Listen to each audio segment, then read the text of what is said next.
Olá, tudo bem? Hoje eu estou com esse Poco X3 na minha bancada. Ele não estava funcionando, não estava inicializando.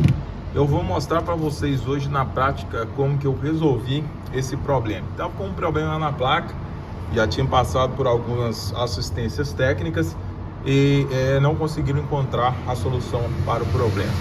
Então, como que funciona a inicialização de um Android? A gente precisa compreender passo a passo como funciona a alimentação da energia que vem da bateria para a gente compreender e conseguir resolver esses problemas. Eu estou com uma folha aqui na minha bancada e eu vou mostrar como funciona essa inicialização.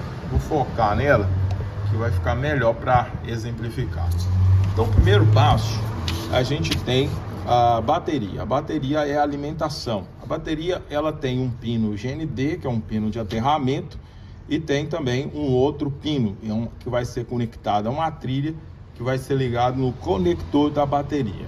Então nós temos aqui basicamente, não vou expandir ou explicar todos os pinos que tem no conector da bateria, nós temos aqui dois pinos importantes para o funcionamento do Android. Primeiro, o pino de aterramento, e segundo, o pino que nós conhecemos de VBAT, que é a linha de alimentação que sai da bateria para começar a energização do Android. O primeiro componente muito importante, que costuma dar muito problema, é o IFPMIC. Eu vou colocar aqui IFPMIC. Quem é o IFPMIC? Qual que é a função do IFPMIC? Ele tem várias funções, também não vou abranger todas as funções, isso aí nós poderíamos comentar em outra aula. Mas funciona da seguinte forma: ele recebe 4.2 volts da bateria, e uma das formas de testar se ele está exercendo o seu papel na placa é observar se na saída tem 4.2 volts. Se ele tiver uma tensão menor que a tensão de entrada, significa que há um problema, uma queda de tensão, algum componente que perdeu a resistividade, e nós temos aí uma fuga de corrente, ocasionando uma queda de tensão na saída do IFPMIC. O próximo componente, ele é muito importante, e é o componente que eu encontrei o problema. Nós temos aqui o IFPMIC, vou colocar nós temos aqui o PMIC. Quem é o PMIC? O PMIC é o gerenciador de tensões. Ele é responsável de enviar tensões para vários setores da placa, para essa placa funcionar. E tem algo muito importante para ele começar a funcionar, que é o botão Power. Nós vamos colocar aqui, a chave de Power On, tá ok? Então nós temos uma chave ligada ao Terra, nós temos 1.8 volts que sai de dentro do próprio PMIC e vai até essa chave. Aqui o PMIC está no nível lógico alto. Quando o PMIC está no nível lógico alto, ele não liga. O que é nível lógico alto? É quando tem tensão chegando. Aqui nós temos 1.8. Quando apertarmos a chave, nós vamos fechar uma ponte. Então os elétrons, eles estão parados desse lado e eles não conseguem atravessar por lá. É como se uma ponte estivesse aberta nesse local. Quando a gente fechar essa chave, os elétrons vão até o Terra e nós vamos ter 0 volts na entrada do nosso PMIC. Então o que ele vai fazer? O que nós chamamos do processo de inicialização.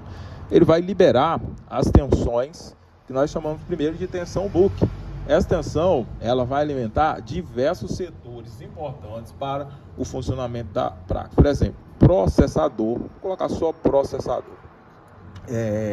E aqui nós temos vários capacitores, que são chamados capacitores de compensação. Se tiver algum problema nessa bobina, se tiver algum problema com a energia, esses capacitores vão armazenar energia, e quando acontece algum problema, eles descarregam essa energia no circuito, mantendo o circuito no seu pleno potencial de funcionamento. Temos outros setores da placa que também são muito importantes, ok?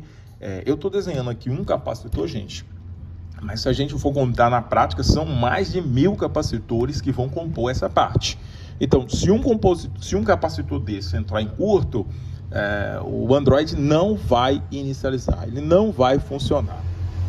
Nós temos também a CPU, circuito de RF, que está relacionado com a parte de chip, está relacionado com a parte das ligações, está relacionado com uma parte do GPS. Então, o PMIC, ele tem várias saídas, conhecidas como saídas BUCs. Essas saídas são as mais importantes, o setor de iluminação, que é o setor de backlight. Então, são várias bobinas que vão enviar tensões para várias partes da placa, para a gente ter o Android inicializando. Então, como que funciona? Vamos imaginar aqui que a inicialização funciona da seguinte forma. Primeiro, ele vai alimentar o setor de RF, depois o setor de iluminação. Nós temos também vários outros setores que ele alimenta, mas vamos pensar só nos dois para ficar bem simplificado o nosso diálogo, o nosso raciocínio. Vamos pensar o seguinte: ele vai alimentar esse setor de RF, e dentro desse setor de RF, ou dentro desse CI de radiofrequência, ele tem um pino chamado um pino de comunicação com o processador. Então, assim que o PMIC liberar uma tensão para o processador, esse pino que tem a ligação com o IRF vai estar preparado para o seu pleno funcionamento. Mas por que esse pino é tão importante? Por que essa trilha é tão importante? Porque quando a tensão chegar aqui e ela passar por esse capacitor, mas conforme eu falei, são mais de 300, 200 capacitores, são muitos capacitores. Quando passar por esse capacitor e a tensão chegar até o circuito de RF, estiver ok, não registrar nenhuma queda de tensão, nenhum problema, ela vai reenviar para o processador todas essas informações, dizendo que a primeira tensão está ok. Aí vamos supor que na segunda tensão nós temos um capacitor aqui, vou colocar um X nele, um capacitor que está em curto.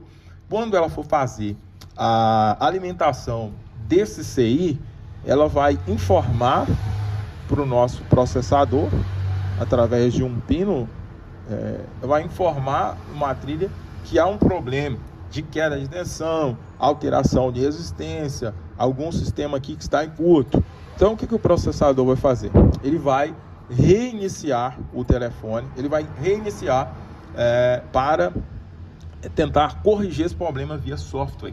Então, corrigindo esse problema via software, o telefone vai voltar a ligar. Por isso que muitas vezes, quando o telefone tem algum bug, algumas câmeras que não quer funcionar, a gente reinicia ele, ele volta a funcionar. Por quê? O problema foi solucionado via software. É um problema, não é um problema físico, não é um problema nos capacitores. Mas se tiver algum componente em curto, ele não vai inicializar. A gente encontrou um capacitor em curto em uma dessas linhas, voltando a dizer que isso é um material muito simplificado. Quando a gente abre o esquema elétrico, são mais de 1000 capacitores. Aí entra várias técnicas para encontrar esse componente que está em curto. Várias técnicas, dependendo, a gente tem que passar aí 5 horas, 6 horas, 2 dias, dependendo da situação, tem que estudar todo o aparelho. Mas é interessante que todo estudo vale a pena. Depois sempre vai aparecer um tipo de aparelho, mesmo modelo, que a gente vai encontrar o problema mais fácil. Então é isso, eu vou apresentando para vocês somente essas informações hoje e espero que vocês tenham gostado.